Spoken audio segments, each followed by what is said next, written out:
ngặt chân mà bố ơi. Đây còn miền lưới dôm mùi đúng không?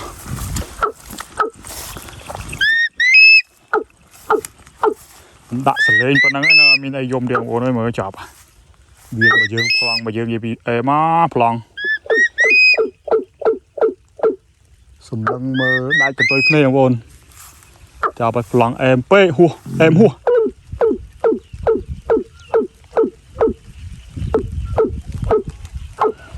Chọc mà bố ơi. Hoàng em lên mùi xin pi.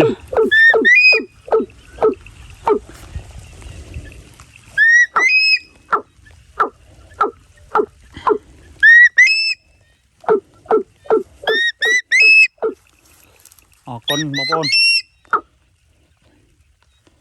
mình vẫn đang plong này làm tôi xem video to vậy là mình sát được con nó con một con nó bay chụp được liền